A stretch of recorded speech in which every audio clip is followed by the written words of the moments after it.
Hello, everyone. So I've got Stuart Kane here from Hit Zone. So welcome to Jamie's Football Chat tonight. We've gone Hi, live. Jamie. How are you? Yeah, fine. Thanks. Are you okay? Yeah, I'm good. I'm excited. I'm looking forward to this. Good, Looking good, forward to good, talking good. football. Yeah. I can't wait because I've been trying to get you on for a while, and I think I've got you lined up, hopefully for a crossbar challenge soon. But I'm waiting for the weather to get a bit better. Yeah, it looks like it's going to be good next week. So if you let's get that done, that'll be good. I don't know Yeah, how good I'll exactly. be at hitting the crossbar, but Well, I've my seen your best. football skills on the foot golf. Like it's pretty good. I think my best. At 38 now, my best days are behind me. I think I'm. You could be like Zlatan Ibrahimovic. He's Yeah, still I think going. I'm more like Jan Molby. I think with my Yeah, I see. Yeah. with my build and left foot. But there we go. There we go. All good fun. All good fun. So no, brilliant. So really looking forward to this. And what we're going to do is talk about talk about Tottenham, which is Stuart's team. But as probably people are waiting for me because obviously last night watched the Europa League final and was absolutely gutted. And we lost on penalties 11-10, and it was just a roller coaster ride. We didn't really turn up for the game really. And obviously we had a few chances. Rashford didn't really have a good game, but he missed a sitter and whatnot as well. But then I think he got to extra time. We were just knackered. Ollie didn't really bring his subs on, but I think it shows a lack of squad depth that we've got. And really, there's obviously needs to be more players coming in the summer. But to get to the penalties, and obviously we had all our penalties really, really good. Then he got to the goalies, and obviously De Gea's getting a lot of stick today, which obviously he's a great shot stopper. But in terms of penalties, he's awful. Could have brought Henderson on. It's all ifs and buts. We got there, we couldn't do it, and obviously De Gea missed it, and it's just a shame. But we shouldn't have left it to that. We should have just done it in the actual game because Villarreal were like, I think people on Twitter were calling them Spanish Burnley because they were just terrible, just defended nothing up front, dire. But yeah, we should have done more, and it's the same old story. But Ollie's getting a lot of stick today and different things, but I'm sticking behind him because I think that the progress we've made in the last 2 or 3 years has been good. And also as well, when he first inherited the team, a lot of these old players like Lukaku and Sanchez, all these bad eggs that we had to get rid of, and people that are Rooney and that retired as Ibrahimovic went. He had to do a lot of changes. I think there's only 2 or 3 players from when we won the Europa League to now. So it shows you the big job he's done. Well, people keep going, oh, yeah, what about these other managers like Zidane and Conte? Well, they inherited good teams. Ollie's had to go in and start from scratch. So I think really one more year at least, and he has to do well next year, especially if he gets like people like Sancho or something. Next year's the key, but I'm just sick of all these ones that come. Like if we would have won yesterday, you wouldn't have had all the haters come out. But Yeah. just because you just a little bit of a game, you lose on penalties, everything all goes tits up, doesn't it? I think it's a bit of a kind of signifies like kind of what modern football has become like to me. And I know, talking Tottenham and United, different relative levels of success kind of thing. Yeah. And Tottenham, coming second in the league would be brilliant the way Spurs season's gone. But when you bring in a manager who's a relatively inexperienced manager, but has shown real flashes of promise, and you get to the Europa League final, you come second in the league behind City, are unbelievable, world-class team. And I think it's been a very strange season. And you're talking about like letting go of a manager like that. What's it come to be if that's not success? I know, winning a trophy, you're Man United, you want to win a trophy, but even, I mean, I hope United, well, I don't, because it means that they'll be even better next year. But if United's board have got to look at that and go, when you're in a cup final, whoever it's against, and you want to change the game, and kind of one of the main options you've got coming from the bench, with no disrespect to him, is Fred or someone like that who's you're right. a solid player, but not a game. He's not a game changer now. Not like you can bring Aguero on, or you're bringing on or Foden or something. Some of the teams are on. So it's a project. He's got to build the team. You don't do that in 2 years. No. But exactly. I think that's why, like, this time we beat, was it Roma? Was it like 8-2 or something ridiculous? We smashed them, and Sociedad away, 4-0 and AC Milan and that. But obviously, when we got to the final, big long season, Maguire was injured, missed a really big leader in him, and he's at the back. Maybe that set piece at the score, he might not have conceded it. Other than that, Villarreal didn't even look like scoring. They were absolutely terrible, and I think that him in the team, Fred maybe has started. And what Ollie tried to do was play all of his attackers to begin with, drop Pogba back, but it didn't work. So what he missed then was on the bench, he couldn't bring on a Rashford or a Greenwood because he got him already started. So without Marshall as well, because he crocked, you can have him if you want. Is that without any of them to bring on, we had nothing, like you say, to bring on. And I'm a Tony Marshall boy. I love Tony Marshall, but I just think last season he got 20 odd goals, smashed it. The attitude this season hasn't been there, and obviously he hasn't got the goals. And I think this summer's massive, especially with people like Haaland and Kane maybe available. We've got a leery thing to what to do, because the thing is that next season, especially with Man City, not many teams defend it and whatever as well. It's a big summer for all clubs next season, I think. Yeah, and I think I don't know if it's just been a weird season because of COVID, because I know fans, the weird end into, obviously the late end into the season before, etc. I know City won the league with a few games to spare. Yeah. And Spurs were pretty low down the league and poor in relation to recently. But I feel like it's a very, very open Premier League. Like, it is. I think Liverpool will be better. I think Spurs will be better. Yeah. I don't think Leicester are going to drop off. I think Everton have got potential under Ancelotti. West Ham under Moyes now. Yeah. And then you've got United and City and Chelsea. I think, and again, it's one of those, whenever it's a season after a major championship, some of the bigger teams struggle a little when they start, that bit of a hangover and tiredness. So I think, like you said, I think it's really important. I think it's really important who all the teams are going to buy, and also who. It's probably one of the things I learned from I didn't learn. I saw with Poch and the kind of way his hopefully it was his first reign and he'll be back in very soon. But the way it ended was it got a little bit stale, and sometimes you do need to get rid of those players like maybe Martial. For Spurs, I've not got anything against the bloke, but Eric Dyer, maybe it's just time to move on. He's not a bad player. Maybe he's lost. You need to freshen up, isn't it? Yeah. And that's what Ferguson always did. And his film comes out today. And one of my friends on my Facebook seeing it, really, really jealous. That comes out today in the cinema. Looks absolutely brilliant. But the things with him, it's all about leadership, management, fresh up the team. You have to keep building, and that's what Pep's done as well. And the thing is that if you don't do that, you get left behind. You look at the start of the season, Spurs, you were smashing it. You were like, I think you had Son and Kane, you were killing it.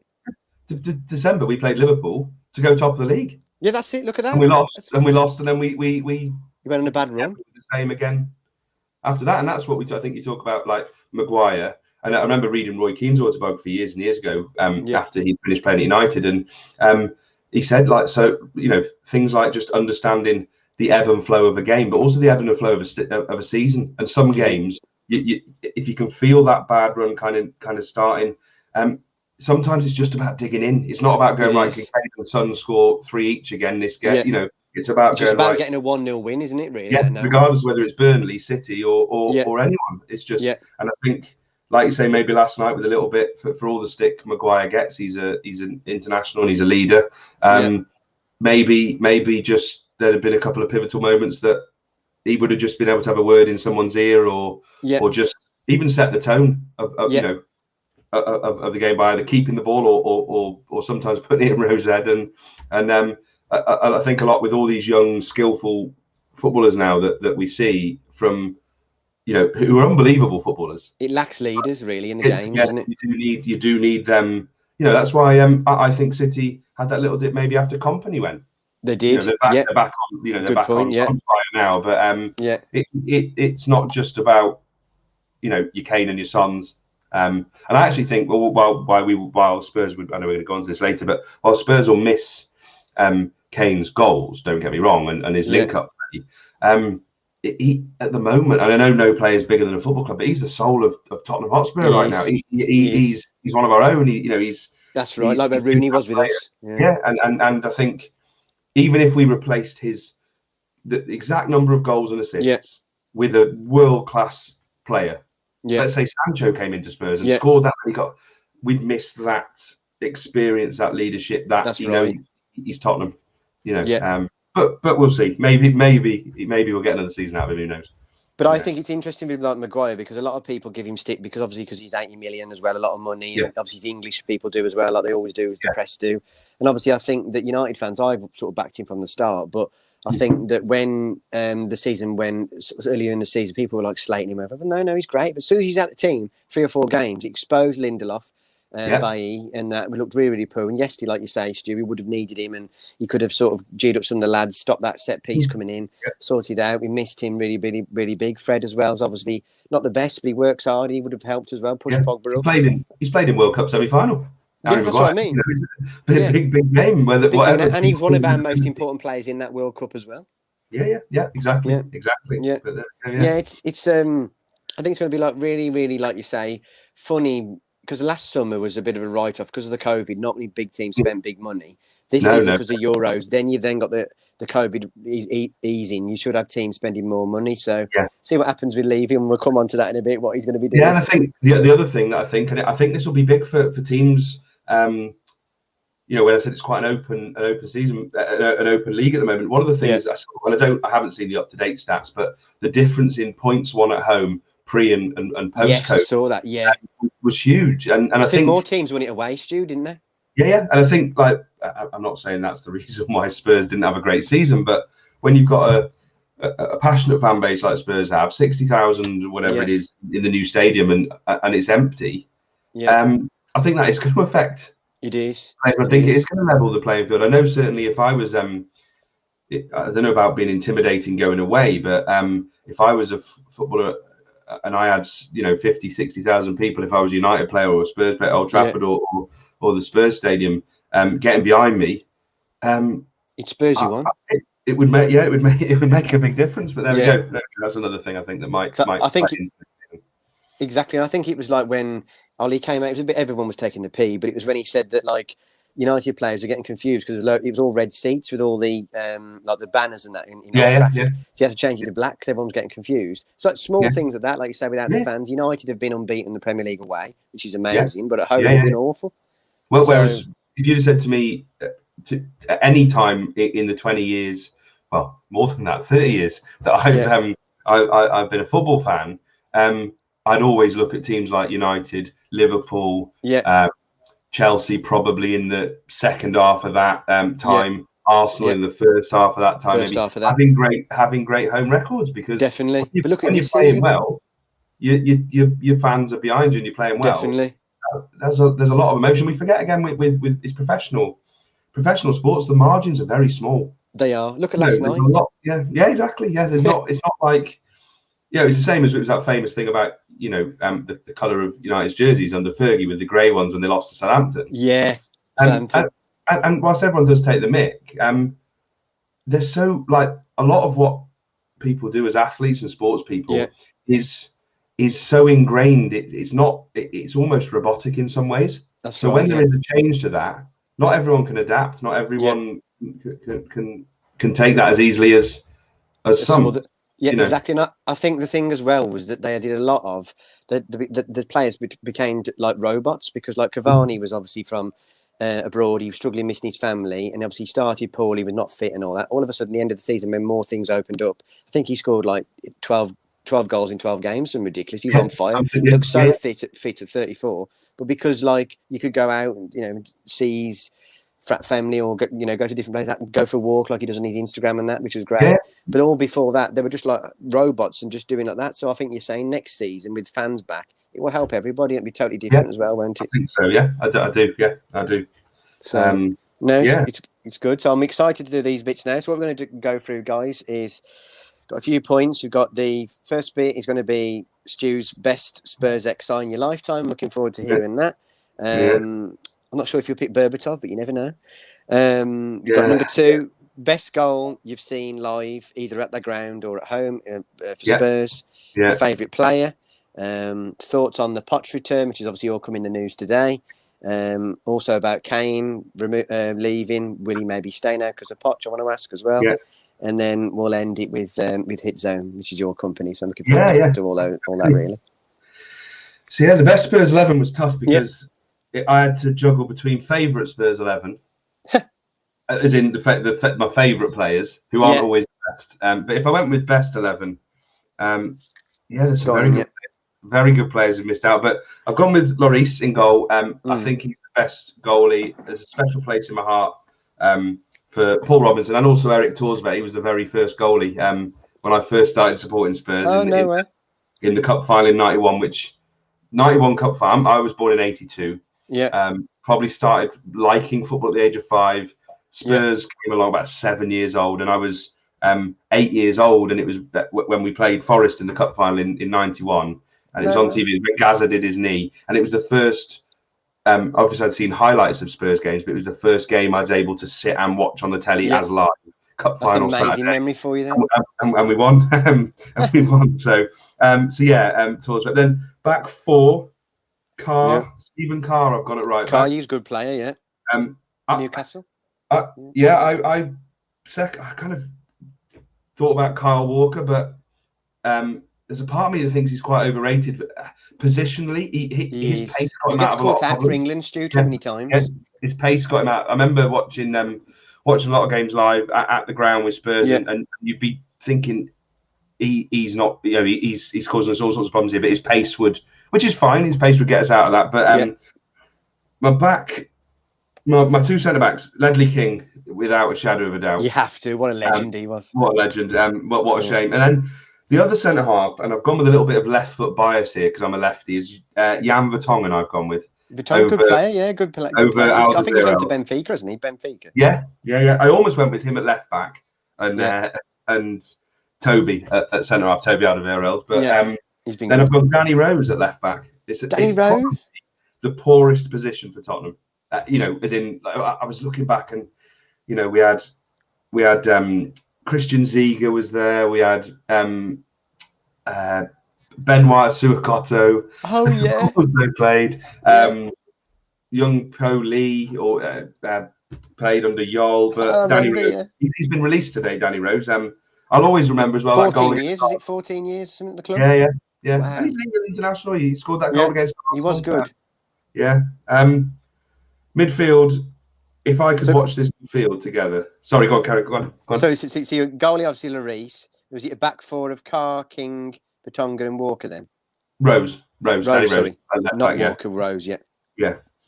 Midfield, cool. I go for two wingers, Bale and David Ginola, however you say it. What a legend. I remember because I've started watching probably like 94, 96 onwards. Yeah. And I remember watching the Premier League when he lit it up with like Cantona. I'm like, oh my God, he was incredible. Was he the skill? Like, you could think he had just that charisma about him, like a bit like, a Cantona and that sort of thing, that they were unique in the day when they could just turn up, very likeable bloke. And he just turn it up, and he might be a bit lazy. All of a sudden, he do a load of skill and score a goal.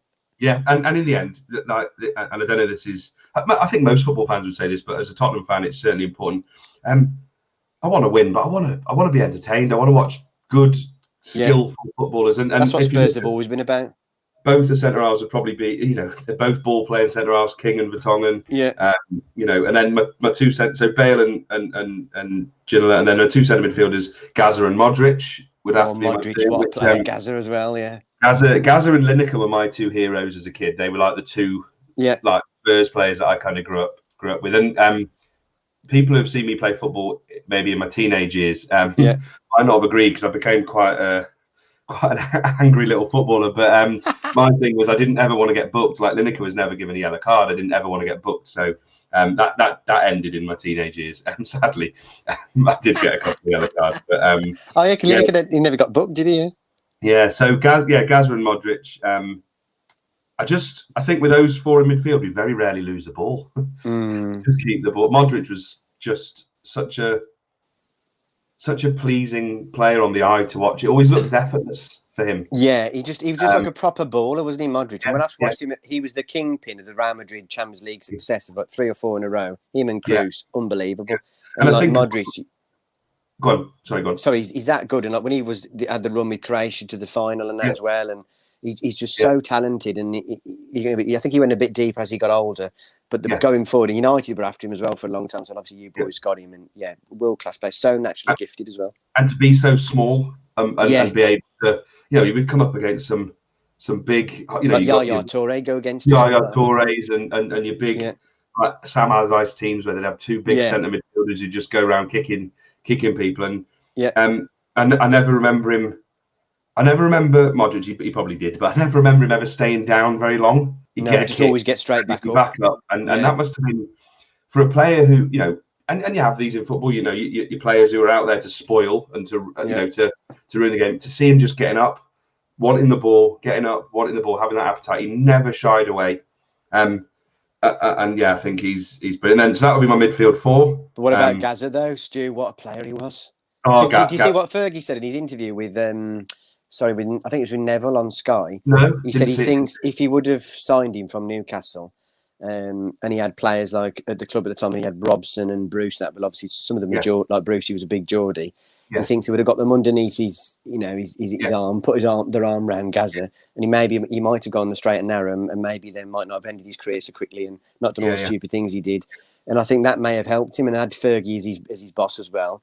So I think that would have really, really helped him. Just, times like that, you just never know. And I think what happened was Fergie said that United agreed to sign him, and we all had it all signed or whatever, all done. And then you boys came in and says, "Okay, we'll get your family a house," and then that's what swayed it.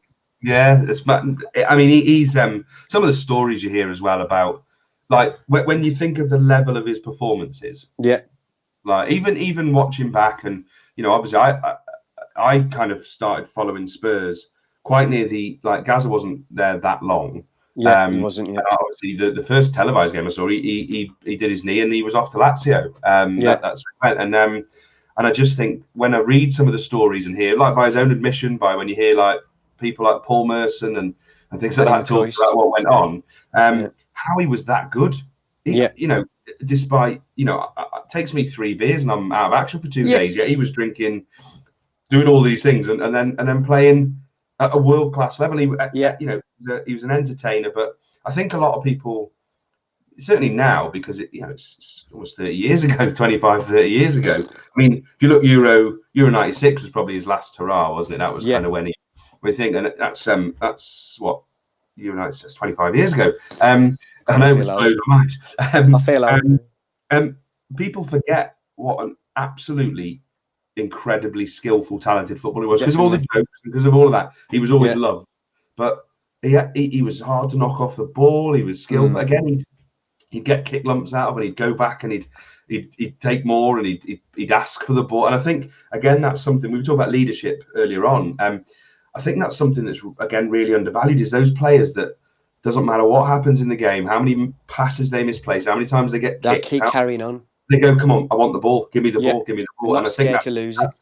Yeah, that's a very. I think that's a bit of a dying thing in football these days. Yeah, we had Bruno for us, but there isn't many other. Yeah, like you said, exactly. Like again, we at Spurs now we've got Højbjerg, who he's that player, but he's not the most creative. He's not the most creative, but he does that. He'll keep getting kicked. He'll keep going back to the ball. But yeah, that's a midfield. I'd do anything to see that midfield all play together now. That'd be amazing. And up front, it's a bit of a no-brainer for me. But then there's 4 other players who I think have been brilliant. But it's Kane and Lineker for me are the two. Kane and Lineker. I mean, there's Sheringham, there's Klinsmann, there's Defoe, there's Berbatov, Robbie Keane, all of those players who could easily walk into that team. But I don't know. Two of England's greatest ever strikers, let alone 100%.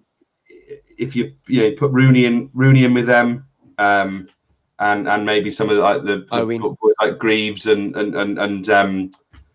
things back in the old days. But I think there'll be plenty of goals. It might be a bit of an Aussie ideal as 5-4 every game kind of thing, but I think we'd score. So that's really good. That is. It just shows, doesn't it? Like you can go all through these eras, and obviously, like you say, Lineker, Harry Kane, and whatever. And you just think to yourself, if you watch that live, and you go, "Oh my God, what could happen?" Then you'd beat City, then wouldn't you? Yeah, exactly. But and even like looking at some players who I love, like I've missed out Aaron Lennon, who I think was brilliant. He was great for Spurs back in the day. Exactly. Crouchy. Crouchy. Well, Carrick was. I think if we hadn't had Modric, Carrick would have been the guy who I would put in there, and then Van der Vaart as well. What an entertainer! What a great couple of years he spent. He was a cult hero at your club, really. Yeah, he played just as we. It was kind of when the tide turned when we stopped losing to Arsenal every game. Yes, and you could tell he loved. He just knew what it meant to beat them. And when he scored against them, he'd shush them and he'd give them. I love all that, though. Do you? It's brilliant, isn't it? Yeah, exactly. There's my 11. That's really good. That's really good. And I think, like with some of those players, like you mentioned, Carrick. But he obviously was a United legend in the end. He was there for over 10 years. And some people, probably not true fans, they don't realise how good he was, because United, he was that linchpin in the middle of the midfield. That if he wasn't there, he wouldn't have had all of the other people going forward with like Rooney and Ronaldo and all that. He was class in that midfield. He'd pass the ball. His passing accuracy was brilliant. He'd never lose the ball. Very tidy, wasn't he? Just he was tidy, like he wouldn't look. And him with Scholesy and that was just, he wouldn't do anything wrong. His vision was brilliant, and he let us. That team in 08 was just world class with him in the middle of the pitch, brilliant. And I think people why English fans probably don't hold him in high regard is because of England, and he'd always pull out squads and all that. People like Sven and other managers like Capello wouldn't play him. Because I think he's the type of player that could have played in Spain, because he was like that sort of like Spanish player. Exactly, but they should have built a team around him, Stu, shouldn't they?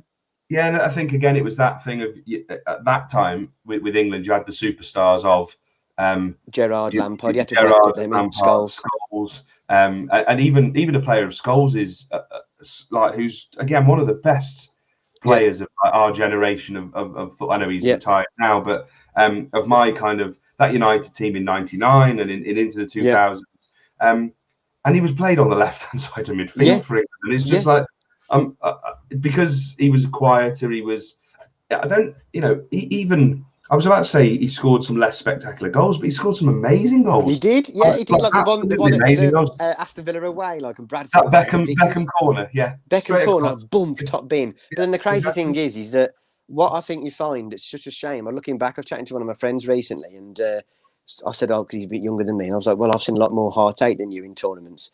But obviously, you look back at 2004, 2006, and 98, we had some, world-class players. But what happened was back then, it'd always be 4-4-2, no matter what, which I think sets back, like you said, Stu, in that sort of era. If you'd have gone, sod it, we'll play 3 at the back, maybe a 5 in midfield to accommodate all these midfielders. We could have done that. You could have just said, Carrick, sit, put Scholes, Lampard, Gerrard in front and let them do the thing. But because we were always adamant on doing a 4-4-2, and I think Sven loved exactly, and Sven loved the diamond, and the diamond never worked, did it? Yeah, exactly. And I was talking to some guys recently actually about this and saying like the '98 team.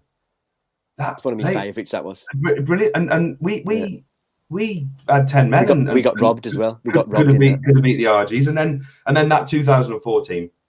That Euro 2004, Euro 2004, wasn't it? 2004 in Portugal with Rooney, because Rooney was incredible, and then he got injured by Andrade. And otherwise, I think he'd have won us that Euro tournament. I think without Beck, yes, it's all ifs, buts, and maybes, isn't it? But I think even like '98 and 2004, I think we're even better teams than Euro '96 and yes, maybe even Italia '90. Yeah, could have been. Looking back at that again, I was only 8 years old then, so.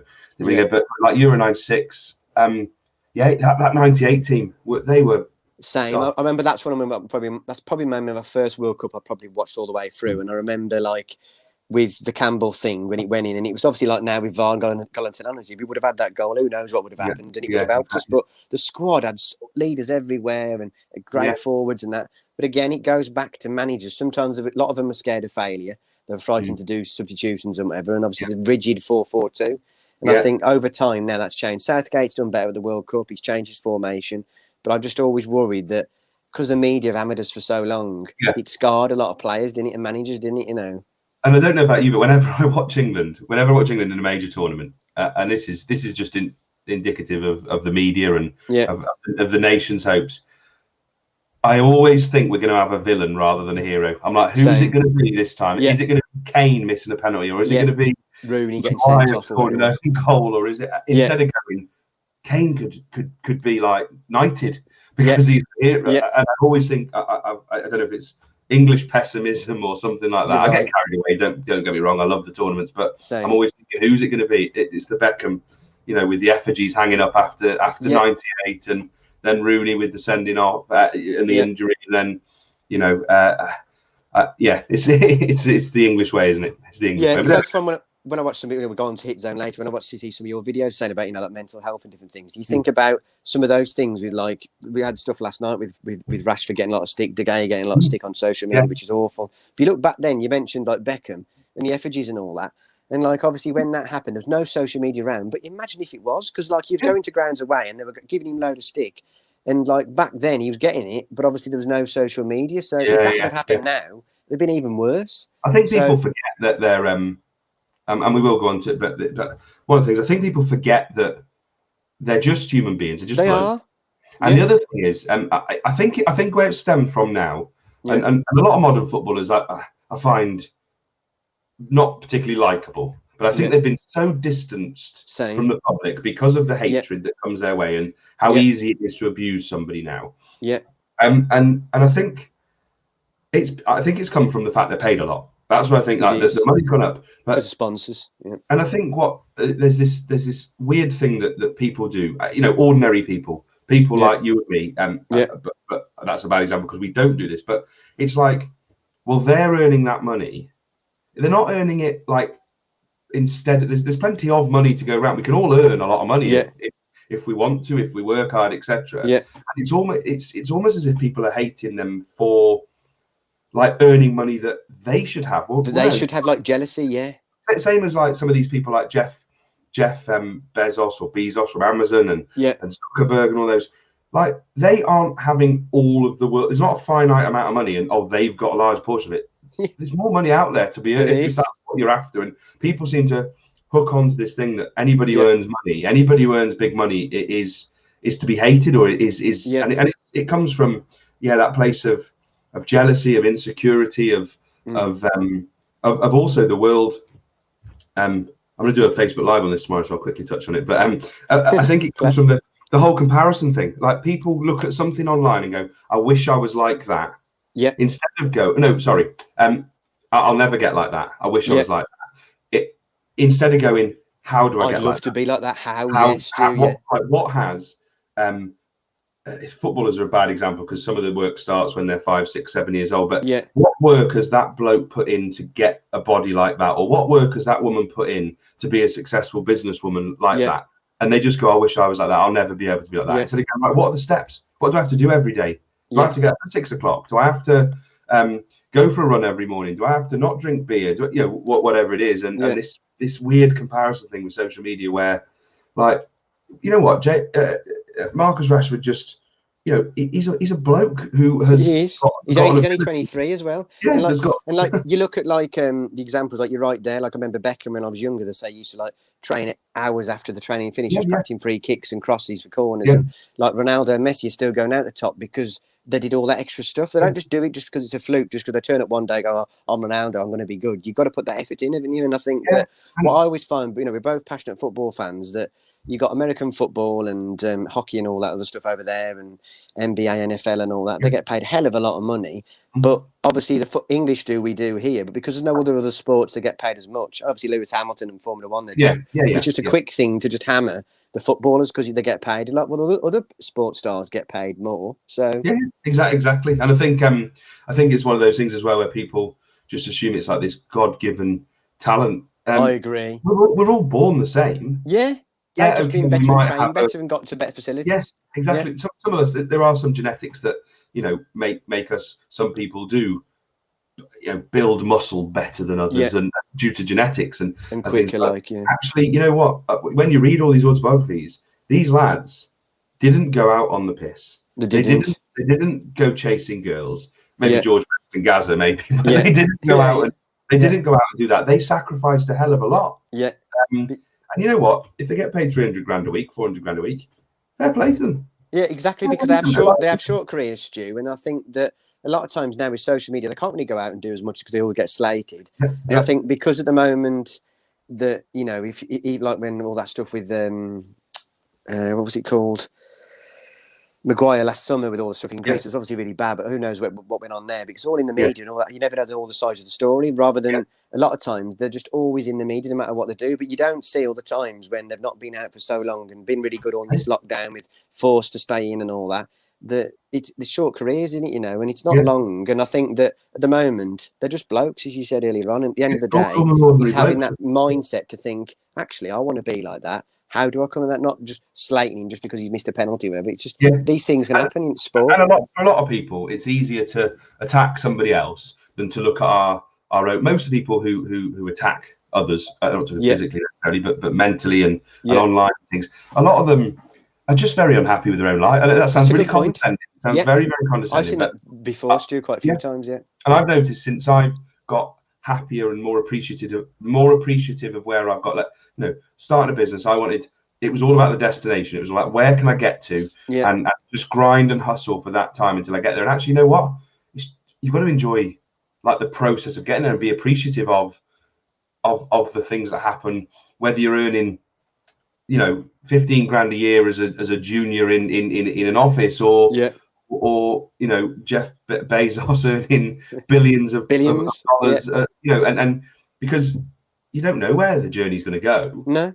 You've got to appreciate every step and every day. And I've noticed I get a lot less wound up about things like football. Yeah. As you get older, since I've maybe got that self-awareness. Yeah. I'm not perfect with it. Don't get me wrong. Sometimes little bits do creep in, and I can find stuff that winds me up and things. But I've got a lot better. Anyway, we're moving on football a bit there, aren't we? Yeah, definitely. It's good, really good chat and all that. And I think that, like, just a final thing, like yesterday with United lost, you see Facebook people put load of stuff on. Liverpool fans, all the ones trying to do wind ups and whatever, and they want United fans and or whoever's lost to bite. But when I was younger, I probably did. But now I just look at it, you think, God, what idiots! What they're putting all that for? Yeah. So you leave it. You don't put anything. You just think they're just wasting their time. You think, what happens when Liverpool lose the next final? They just have egg on their face. Like, it's just all pathetic, isn't it? Really. Yeah. And I think I think the other thing with it is it's more than just a game. Don't get me wrong. Yeah. It's they like to hammer people, don't they? As well. But like, it's almost. I've noticed, not recently, even in the previous years, and even with Tottenham fans, and maybe I've been the same as well in the past, but like, people take more pleasure in the opposition losing than us winning. I'm like, what? If Spurs win, I'm happy. Yeah, because it's the media against Stu. That, like, when England always lost in tournaments, and when McLaren did the umbrella thing, they were loving like all that. Rather than it sounds daft. They probably wouldn't want us to win the thing. It'd be all over the paper. They prefer to write a bad story. Well, the media bad news sells. Yeah, exactly. Bad news sells. People getting depressed during lockdown because all the media were doing, and all social media were doing, is telling us what we can't do. Now, if all we're hearing all day is, I can't go. I can't open my business. I can't go and see my mum. I can't go to the pub for a pint. You can ring her and all this. Yeah. And if you focus on what I can do, you know what? I played more Football Manager in lockdown than I've ever been allowed to before. Yeah, see. Yeah. So yes, that might not be the same as going to see my mum or go for a pint, but you've got to focus on what you can do. And you have. But I think the final on that is that's why I think that it's always it comes from social media, it comes from the media, that people always want to focus on hammering someone doesn't do so good. Well, actually, it's probably more of a man or woman to sit back. If it's that team you're not bothered about, leave and get on with it. But there's a big thing nowadays with just slating someone when they're down, and that's just how life's gone on, I think, really. Social media. I totally agree. So the next two quick ones would be best goal you've seen live, either at Spurs or even, if you want to say, one at home as well. So what do you think on that one? Only one stands out for me, and it's got to be a goal. And this for me, well, I said I've got one for quality of the goal. Yeah. And was Bale against West Ham. Oh no! Yeah, what a goal! Yellow boots under AVB. I was in the front row at Upton Park in the away end. Oh, was you in the away end? I was in the away end, front row. The place just exploded because they'd given us West Ham hate us. They absolutely hate us. It's their cup final. I'm having a bit of a dig there, but it is their cup final. And to see that goal, it was that season where everything Bale to touch. Every time he got the ball 30 yards out, you'd think he's going to score.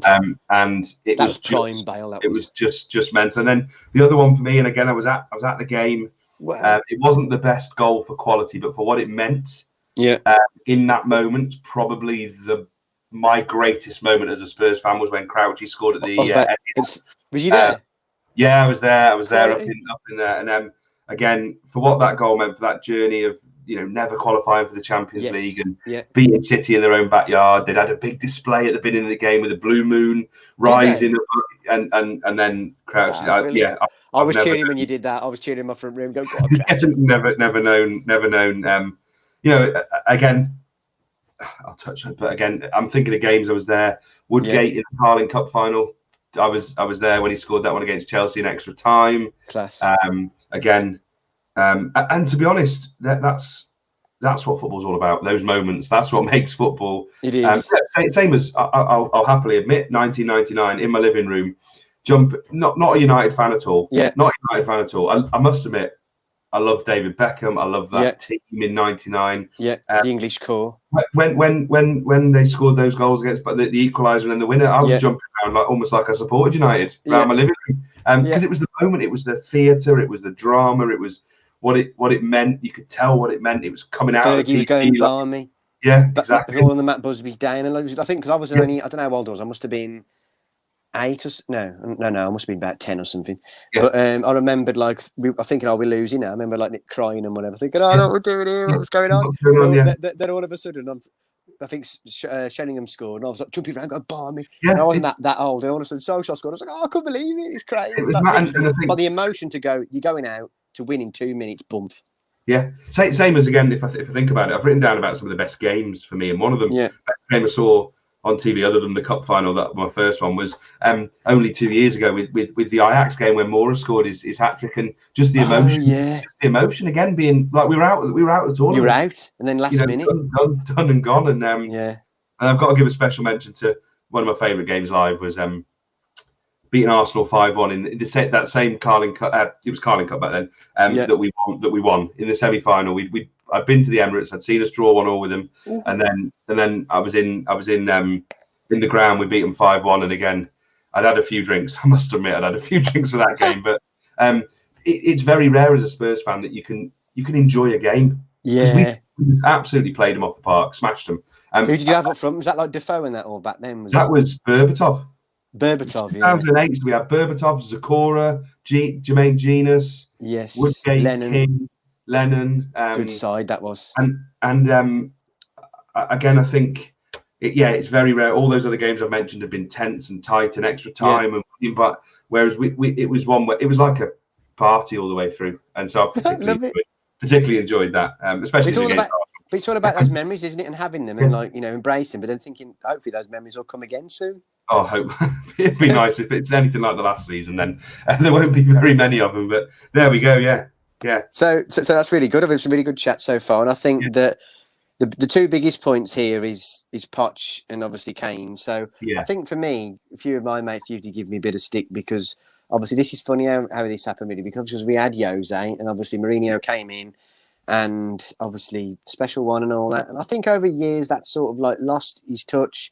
And he came to United. All this big, I was buzzing, like it's great. But then obviously the big players like Zlatan and Pogba helped him to get the trophies the first season. Didn't play too good football. But then all of a sudden, when that second season syndrome came, didn't get some of the backing, wheels went off. It was some of the worst football I have ever seen in terms of a team. 2 defensive midfielders every single week at home. So negative. And it was... I remember not looking forward to games. He was moaning press conferences, all about him. And it was just getting you down as a fan every single game. And I'm like, this is horrible. And, watching it all the time, it was just ridiculous. And I was like, I can't wait till he goes.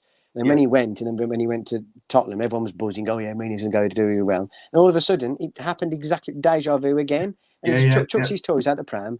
And then it happens again. He plays rubbish football. Spurs fans aren't like it because of the way you usually play. Yeah. I'm like, it's typical Jose. He's a dinosaur. His tactics are gone. The way he plays. And I'm sorry. I think that approach. And if you look at now, at the managers that have been successful in maybe last 5 or 6 years, maybe 7 or 8 years even, kind of since the Mourinho aura wore off. The Chelsea one. He was always like circle the bandwagons, it's them versus us. Yeah, everyone's out to get us, and that really worked. That he did. People had, I think Zlatan said, Stu, he said that he'd run through walls to defend his team, and there's not many players that do that for you, is it? You know what I mean? Exactly. But if you look at the last maybe 5, 6, 7 years, what's worked in management? And let's put tactics and team selection aside here for a second, but as a figurehead of a club and a personality, it's been the people who have been you've got Klopp, Guardiola, Brendan Rodgers, you've got Pochettino with success. It's been the people that the managers that have gone about it in. I'm not even talking about necessarily positive football and attacking football. Every philosophy, but that kind of we're all one. It's only a loss. It's only one game, and a bit more fun. Like, I don't particularly like Klopp, same. But I don't know. That's just because he my brother supports Liverpool, and so There's always that bit of me that never wants them to win. Yeah. But like, Guardiola, that kind of almost like they're almost one of the players. Yeah. That kind of Poch was always like, maybe the right word is they're coaches rather than the old school managers like your Fergies and your Mourinho's who were managers. Yeah. And it's not just about wearing a suit on the sideline versus a tracksuit, but that's slightly slowly going, isn't it? Yeah. Yeah, but you've got those like that now. You've got the coaches, the people who like not being scared. I know Mourinho showed emotion, but I don't know about you. I always found Mourinho's emotion to be quite manufactured. Even Chelsea, it was about he'd almost look at the camera and then go and show his emotion. Whereas he would with Klopp and even Solskjaer. Solskjaer's a bit like a player's manager. He is, and that's how I think it's changed over the years. And like Mourinho was so negative, and some of that football was dying. I think Spurs. I know you sacked him just before because of his contract stuff and like before the fine, and whether it's right or wrong. But at the end of the day, he wasn't the one for you. You need somebody else. Hopefully, you get Touchback would be. Touchback. So in terms of that, the football that Mourinho had was just shocking. It was just going down the pan. Yeah. It lasted a bit, but it always fades. So in terms of yourself getting Poch back, would you? And do you think it'll happen? I think it will happen. I think it will happen. I think there's a massive unfinished business thing. There is. Levy knows he done wrong. I also think, rightly or wrongly, player power rules all now. It just does. And I think some of the players maybe who wanted Poch out, there was a lot of talk about the players not playing for him anymore. Yeah. And you could tell after that Champions League final, all the emotion that went into it. Poch was a bit of a broken man. He was. He looked knackered, didn't he? He just looked done. The emotion swept up in it, which is, in the end, he's a manager. It's his job. But I think some of the players who maybe he lost them a little bit. I think they've now been shown it was them that was the problem, not Poch. Yeah. So I think if Levy, I'm not even talking about going and spending millions and millions of pounds. I'm not talking about going and buying players for 100 million quid and things like that. Or something. Yeah, just back him. Have a bit of a clear out. Come back, unfinished business. Because I think the biggest danger to Spurs next year is it's a poisonous attitude at the club with the fans. I know the fans haven't been in the ground, but again, I'm going on social media, but also from talking to people who not kind of off social media. Levy. I don't think he's even got one more chance. I think he needs to somehow redeem himself, because even down to the game against Villa where we were allowed fans back in the ground and they stuck them in the top tier at the back so all the advertising could stay at the bottom. Yeah, because you don't see the top tiers on the TV. And he obviously the sponsors said, right, keep our stuff on the TV, and 60 quid a ticket to sit up in the garden. Yeah, that was disgusting. I think he's got one chance, and that chance is Poch. It is, and I think the thing with him as well, he knows that the way he likes Spurs to play the good style of football. He knows Poch does play like that, but I suppose at the end of the day, he doesn't, because you've gone to that new ground. You can't really spend all the money that some of the other clubs do, but you just need to keep tweaking it here and there. You've got that core, you've got some young players, so if you give him a chance, because the thing about Poch, I watched the end to the French league and I didn't want PSG to win because they got all the money from the Qatar, but obviously they didn't win the league, which is such a big shock. And they've spent that much money, they lost the league. But Poch won 2 cups. So he's got the something back, hasn't he? He's got the that's what broken I mean. that duck kind of thing. Yeah, so, but you could do it at now. And I think he could if he. I think he's refreshed. He had a year out. I think he's obviously must have learned something from his time at PSG, and I think he just loved it at Spurs. Yeah, I think he did. To me, he's like a better version of Martin Jol. Martin Jol was loved.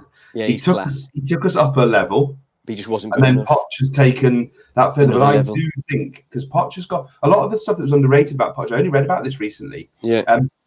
Whilst we had the training ground when he arrived, we pretty much moved in there, and that was under AVB and all of that kind of stuff. He's done a lot of work with the club on the sports science side of things. Where? He's done a lot of work with that, and I think people, because he's seen as a coach, as a players coach. I think people forget he could be he had that streak in him. He's an Argentinian centre half. He gave that penalty to Michael Owen, didn't he? Yeah, exactly. Yeah. Yeah. He's not a nice guy for the sake of it. He's got charisma, but Yeah. um, Got that streak. and I think you mentioned it, and we'll move on to him next, I guess. But I've just got a feeling if he comes, Kane might stay for one more year. I've just got that little, because I don't know who. I genuinely, and this might be wishful thinking, I don't know who can afford Kane right now after COVID. With Same. not sure when he's there. That's my only, because Levy ain't going to let him go for 100 million quid. No. If we know anything about Daniel Levy, he's he'd want 180, 200 million, which we can argue all day about whether that's ludicrous money for a footballer, but that's the market value. And I can't see who'd. I don't think he'll go to Chelsea or Arsenal. Not Arsenal anyway. We'll write that they haven't got them. If he wants to win trophies, he's not going there. But I can't see him going to Chelsea. I think it would be City or Madrid, because could United spend that money? I think with Kane, you nailed it on the head there. Is that I personally think he won't go this summer because it'll be deja vu. When we did it with Ronaldo, we won the Champions League. Fergie said, "I know you wanted to go to Madrid. That's your heart set on it. Give us one more year." He did. He got us to Champions League final. We're another league, and then he went. And I think Levy will do that with Kane, because if he gets Poch back, who he really got on with, and I think that Poch probably realises with PSG is that he thinks, well, they got knocked out Champions League, didn't win the league. He's probably thinking, I'm going to go before I get the bullet in the middle of the season. So go back to Spurs.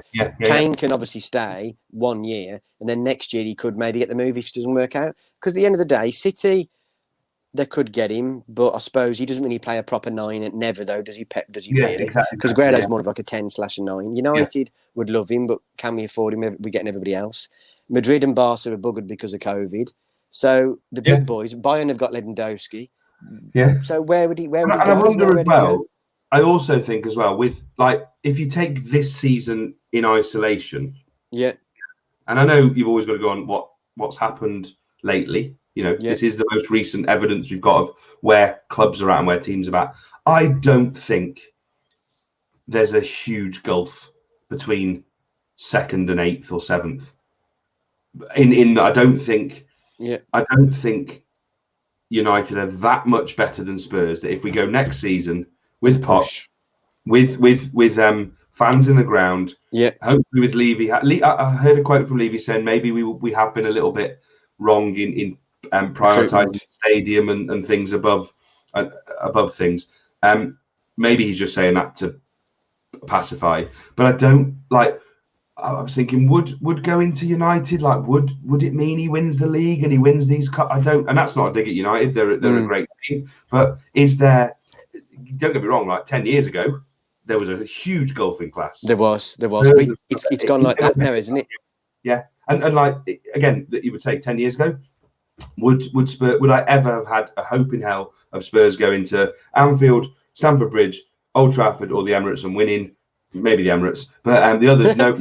Now I think everyone could beat everyone. The Etihad, Spurs have gone there, United won there this season as well, and I think that, like with Kane, I do think some of my mates say is if he does join us, we probably could win the league. But even though I agree. I think but at the end of the day, I probably don't agree, because this season people forget we've scored, I think, the most goals in the league this season, more than City. I think was crazy. So goals, it wasn't so bad. Maybe in some certain games we didn't have that number 9 to put it away. The key thing for us is centre half and central midfield. So at the end of the day, Kay could come in, but we still need other issues to sort. So I think you're right, Stu. Is that at the end of the day, I think he likes playing with Sonny. He does. With son. I think again, Bale. He's had a lot of stick for not being great this year, but he's actually scored more goals than Cavani. When you look at he scored because they come off the bench, and but there's some players who have been praised, and Bale's been kind of slated a little bit. And I think it was because he started so poorly, didn't he, Stu? Mourinho just didn't but he hadn't played properly for 12 months. He's 12, 18 months. He's been on the golf course, and I still think there's a little chance that Bale could come in on a deal.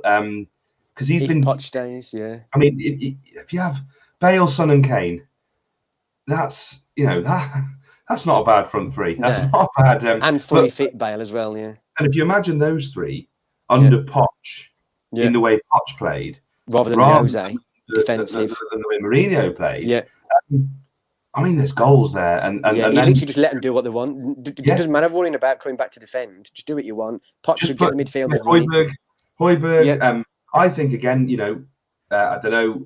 I think his time might be up, but if you could find someone in there who can do a job similar to maybe what Dyer did 3-4 years ago, yeah, where he was playing at a really high level. he was. Maybe get rid of your Dyers, your Sissoko's. Yeah, As much as it pains me to say, because he's a young English lad, I don't really rate Harry Winks. I don't yeah, think he's not the best, is he? Really? he had promise, but again, he hasn't really kicked on. No. And I think if we could, maybe go and get 50 million quid in for some of these players, maybe go and spend 100 million in total, wisely and cleverly. Yeah, I tell you who Spurs, I think Spurs do miss a little bit. And I started to get fed up with him because he was a bit of a he wouldn't put his foot in. It wasn't that type of play, but I think we miss Ericsson more than we yeah. And he could come back. To be fair, with Potts, he could come back because into he's played. He won the league.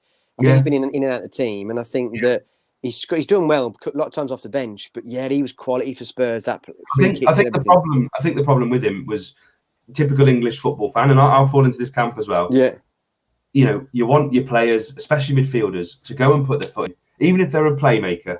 You still want to put he's like a luxury player, yeah. And he was a little bit, there was a lot of criticism of him that he was a bit of a fraud, kind of amongst Spurs. That you'd see him on Match of the Day, and he'd assist, but then he'd misplace 20 passes. But the one that you'd see would be that brilliant pass. But you know what? I'd rather have that and have that brilliant pass through to Kane or Son that wins us the game, even if he's played terrible. That marks a good footballer to me. If you play rubbish all game, and then you score a free kick or you put you're doing what matters. Because I think some of the times, I think the end of his career when he was about to say he wanted to leave, I think Potts or Mourinho was bringing him on in games, and he was still balling it out and scoring goals and getting assists. So that's what happens. It's sign of good players. I think the other thing with him as well, and again, people forget they're not robots. They're footballers. Yeah.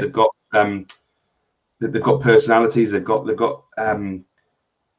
mental health. They've got everything else. Yeah, I think maybe, and this is probably the same for Dyer. Could have been the same for maybe even Alderweireld now, although he's a bit older. Maybe they just it got a little bit stale. They needed a new challenge, and we all want loyalty for footballers. And yes, you've got your players that stay with the club for years and years and years. But sometimes when performances drop, maybe it just is a bit. They might need a change of scenery, a change of coaching, a change of atmosphere to come back. And it might happen to Son. It might happen to the only one. It hasn't really happened. Is Kane. He's Kane. Week in, week out, whatever. He's just like a manager is, whatever's going on. But yeah, I think, like you say, for United, I think is a very, very big summer for Tottenham. I do have a fear that if we get it wrong, if we don't get Poch back, and there's talk of Brendan Rodgers, Martinez. Now, nothing against them. Brendan Rodgers is obviously having success, but if we get it wrong as well, Nuno, Conte. People are talking about Conte now. I'm not sure with him. He's not a bad manager, but I don't know if he's would work. With Too Tottenham. Defensive again. Get it wrong, and we lose Kane. Lloris isn't far from going. He can't, but he's maybe got a season left. Alderweireld will go. I fear we could be 10 years behind, but with this big kind of thing round our neck of a 60,000 seater stadium that's cost us a lot of money. I think if we don't get it right over the next year, we could go back to those. Now, don't get me wrong. Again, when I was younger, Spurs were finishing 15th, 16th in the league. Finishing 7th, 8th, 9th is a big step. But for me now, Spurs have done. We did all that hard work to get regular Champions League football. Okay, we've missed out this year, but 1 year won't. It's not going to be the. I don't even know what this Europa Conference even is. I don't even know what it's crazy. Is it Thursday nights? Maybe you'll play Telford in it, Stu. Yeah, exactly. I'd say I might put my boots on, go and play against them. With someone. But I think I do think that we could sink back to that. Yeah.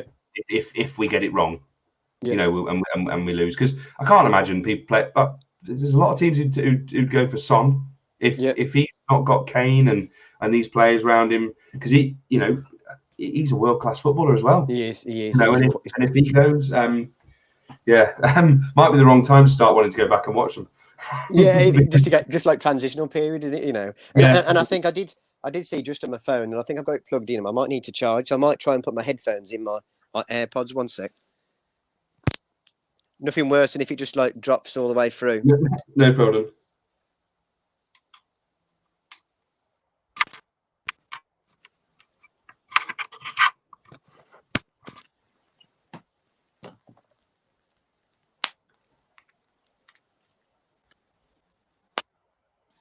Can you hear me? Yep. Yeah, cool. That's great. So basically, yeah, it's really interesting. I think that from your point of view of all that, and for what you're saying, Stu, you think Poch will come and Kane will stay for Kane 1 year. I think if Poch comes back and if we go, I think Kane will stay. I think if Poch comes back, he'll stay. And I think if we show significant progress, i.e., we are in the title race, not necessarily winning it, in the title race, we therefore would be in Champions League. And we are in the latter stages of one or both of the domestic cups. I don't think the Europa Conference is going to matter so much to Kane. No. I don't think even he'll play in those games, or many of the senior players will. I think then there's a whole different conversation to have next summer. Because at that point, then again, we're talking 12, 15 months in the future here, but Levy would then have to be putting big money because I don't think the fans or the players would stand for going, we're almost there, but we're not going to spend any money like we did when we run us up to Leicester. If we'd have gone out and spent big on a couple of big players, he did it with Harry Redknapp, and we had the January transfer window, and he went out and he bought Ryan Nelson and someone else, and we could have had a couple of much better players, and we faded in the second half of the season. And again, we were all, it's so predictable with Levy. Sadly, it is because he's so tight as well. But he's great with money, but he's tight. Like I remember when over the years that obviously if we are after Kane in a way, I'd like to, but I don't want to deal with Levy again because he's great for you. But in terms of trying to buy players off you, he always puts the money really, really high. Like we tried Berbatov, took us ages. Carrick took us a while. It's always a pain. We tried to get Bale before in the past, never worked. So I suppose in a way, if we're going to do that, Kane's going to be at least probably 150 million. So what's the point of doing that? You can't get anybody else. No, and I think Levy. Yeah, I don't know. Don't forget. I'll be very great. I am very grateful for. Like Spurs. I mean, he's been in charge whenever it was from the early 2000s. So it's most of my Spurs support in life. But we have come on as a club. You have. But it's just every time it's that last little step to where we could be winning leagues, could be winning trophies. He just doesn't take that last little step, and I don't like because in the end he's in it. Levy's in it with he's Joe Lewis is the owner, billionaire. They want to sell the club for a huge amount of money. That's the thing. Businessman. But you know what? If one of these, whether it's a Emirati, whether it's a Russian oligarch, whatever it is, if you say Premier League winners and FA Cup winners.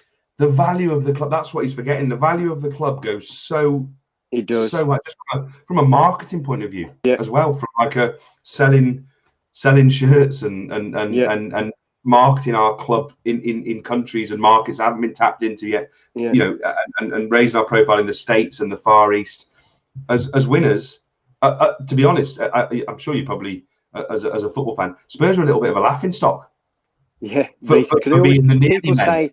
Exactly, because people say they get right near the end and then they bottle it. But obviously, I think Spurs are better than that. But at the end of the day, I think like this season, you were doing really well. Start of season, December time, you said, Stu. And I was thinking, well, at the end of the day, the season's not over yet. The Mourinho did all of his shenanigans, all kicked off. But that's what happens in it sometimes. I think if you get rid of all that, and like with Ollie as well, when we've had all the stuff with the final, if you can get to that next stage, get one or two players in at quality, then you never know, do you? Yeah, exactly. And I think it's just taking that one step, that one last step, and just having the balls to go. You know what? We need to buy 2 world-class players. We can't buy players to sell on value. Let's go and buy players in their primes who are world-class. And it might fail. We might not win the league with it, but you never know. And Spurs' motto to dare is to do, and you've got to do that. You've got to take risks. Definitely. I think the final thing to say as well before we wrap up on that, before we go to hit zone, is I remember when I saw. I don't know what you thought of it really. I mean, was it when I think you went out in Europa League? Must have been this season. And then there was that interview with Lloris. But like I, as a United fan, I was like, fair play saying it, but I was like, it was good he was saying it, but he was slating a lot of his. It looked like I don't know if he was slating his teammates as well, but he was very, very honest. But I was like, Yeah, would you really want to say that in front of everyone? You keep that behind doors, wouldn't you? But that was when a lot of all the Spurs is all kicking off. Players were infighting, and that it looked like. And I yeah. think that Poch needs to come in and create that good atmosphere again, doesn't he? Because a lot of them are probably bickering. Is that right? Or Yeah, I think there's something not right behind the scenes. Definitely, I think there's you're right. little fact. I think probably it was a bit of a thing. I bet there was obviously some players who were very, very sad to see Poch go. There were some players Yeah, who wanted him gone, and then yeah, I think yeah. probably what happened is the players who wanted Poch gone, then thought, shit, what have we done? Because we've Yeah, got Mourinho, who we had that little honeymoon period like he always does, yeah, and he does. I think it was refreshing to see Lloris do that. That's good. I think it was refreshing in a way that it was nice to hear someone speak honestly, because football's so like every footballer's 100% media like robots. now, it's behind, yeah. Yeah. But I do think for me, my immediate reaction was it's typical. It's Tottenham. It's typical. Really? Like we're the club again, like getting laughed at on the telly because it's gone tits up. And that's just a bit of pessimism from me. But I can't that remember was what the team thing. it was. Stuart, some random team, wasn't it? Like I've never even heard of, wasn't it? I think We I can't lost. remember. I think we lost one of the Zagreb teams. We lost like 3-0 away and went out. It was I think it was Dynamo Zagreb or something like that. And yeah, again, it was embarrassing. But I think you could probably argue all day and night whether do you come out and give your team. At least it was the captain. It wasn't just like, I don't know, someone coming out and going, oh yeah, some people need to start pulling their weight. And I think there comes a stage probably for most footballers where they're just going, and Danny Rose did this as well, where you just have to, I've got to speak my mind. When he spoke his mind about, not getting a game and being better than he was being treated and things like that. And so I think sometimes, again, it's the human element. They've got to come out and go, I've got to live with myself. And if I don't say this and I keep it bottled up, then have I done my job? Oh, I've lost you. Oh, you're back. I can't hear you. Can't hear you. Are we back? No. Hold on. I can't hear you. Can you hear me? No, can't hear you. Can't hear you.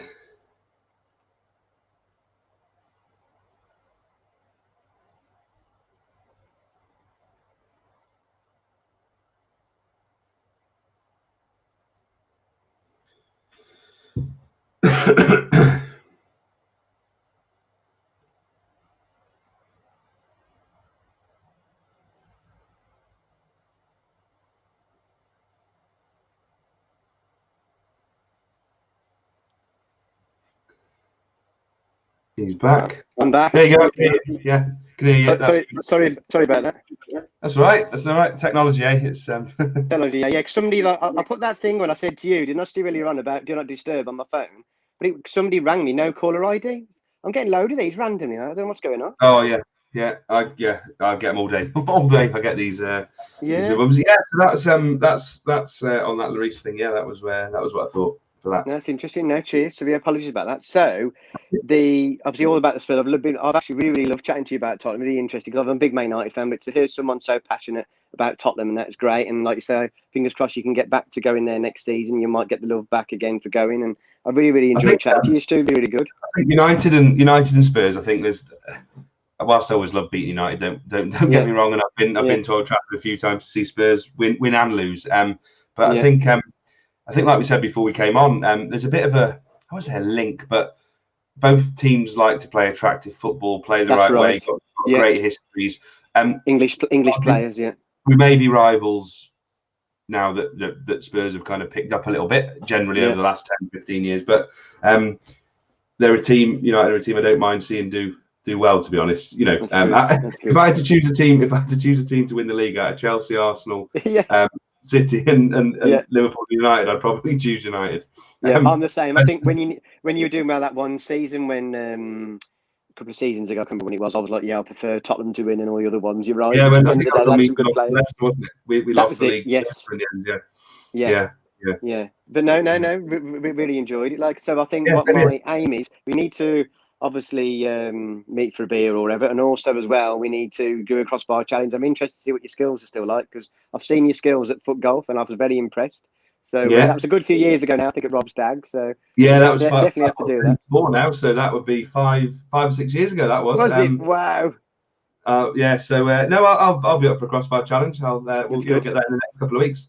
Quality, because the weather's got better now. One of my friends, Ben, had to go. He was really close on it, like unlucky. So I'm just hoping someone gets it, and you may get it, Stu. You never know. Oh, there we go. No, probably. Yeah, I'll give it a go. I'll give it a go.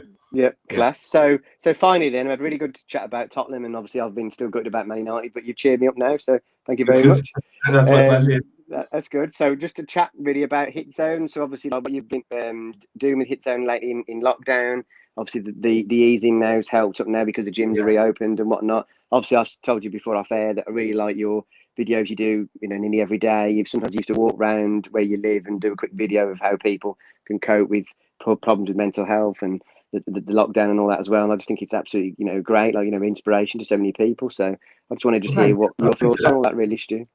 Yeah, I appreciate it. I mean, Hit Zone, yeah, the business I co-founded 6 years ago, almost now, 6 years ago. And we work with what I'd probably class as reluctant exercisers, people who don't like traditional exercise, people maybe who haven't exercised for a long time, to get fit and happy and healthy and have more energy, have more confidence. And I think for me, it comes from, I have a real passion personally for, I've had some times in my life where I've been very unhappy, very unhappy, for various reasons, not pointing the finger at anybody or anything like that, but various reasons.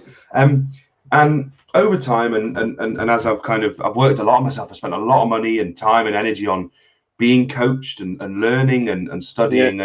And in the end, all that really matters is how we feel. Definitely. Being life's short. It sounds a bit cheesy to say, but life's short. To be happy and I think happiness and living a good life comes from really having a good level of energy, a good level of confidence, and part of that is being physically well. We're not talking six packs and biceps and all that kind of stuff, but being physically fit, being physically healthy. I mean, I tell this story quite often, but where it all started for me and kicked off for me is I went traveling. I was previously married, and it was my honeymoon, and I went traveling back in 2010 around the world. And I was at the Grand Canyon. I was not in very good shape then, physically or mentally, to be honest, now with hindsight. Very unfit. I wasn't particularly big. I was just unfit, unhappy, panic, anxiety, worry, just unfit and unwell. And I turned down the opportunity to hike into, I was stood at the edge of the Grand Canyon, this amazing natural wonder of the world. I've been there before. So good. Good. I turned down the opportunity to hike in and hike back out. Once in a lifetime opportunity, because I didn't think I was fit enough to do it. And as I drove away from there, I said to myself, I'm never going to turn something down again based on fitness.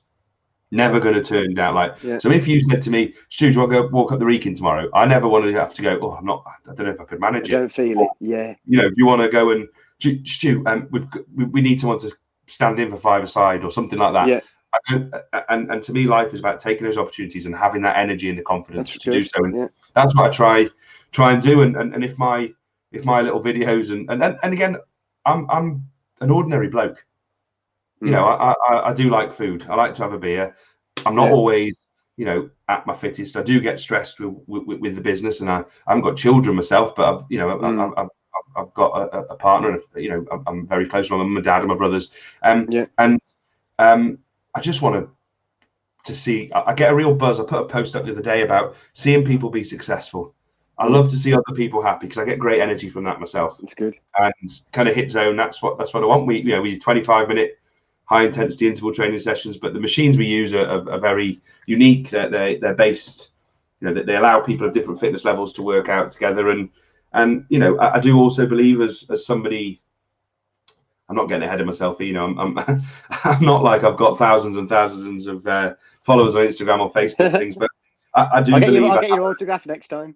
Yeah, exactly. I think I'm only on 1,000 followers, so we'll wait for a while. But I do feel a little bit of a because I have learned and have a lot, really studied and worked hard on how to be better mentally and be healthier mentally. I almost feel a little bit of a responsibility to pass some of that information and knowledge and ideas on, in the hope that it helps somebody. And I do hear from people who, you know, yourself included, who've said thank you and it helps. That makes me feel great. You know, from a selfish point of view, That's I brilliant. love to hear, you know, from a selfish point of view, it makes me feel very significant when somebody says thank you, which is great. But I do feel a little bit of responsibility maybe to pass that on and to maybe help make somebody's day a little bit better. You know, that's where I'm at. But that's really I good, could Stuart. talk all day about it, so I'm not going to carry on. But No, it's really good, interesting. I think, like you say, it's just a breath of fresh air, because obviously everyone, you know, in lockdown, we've all had our struggles at different times and whatnot. myself Some included. people, look, see, and obviously, like sometimes as well, we've had times when, you know, things wasn't opening up. Like January, February this year was awful, like the weather and everything, dark nights, everything was terrible. And sometimes people wouldn't want to speak out. And I had a chat on here with one of my friends, Johnny, and we had a really good chat about mental health, and that was really, really good. And other people, the commented on, so it was really great to hear other people, like two blokes coming out and speaking about it, because a lot of times you don't hear that, do you? And obviously a lot of videos and different things that you're saying, helping people is brilliant. I think more and more now with social media, is using that in the right way, and I think I'm all for it. I think it's really good, Stu, like really good work. One of the thing I'll leave that on is one of the things that I do think with mental health, and men's mental health particularly, is I think it's great to talk.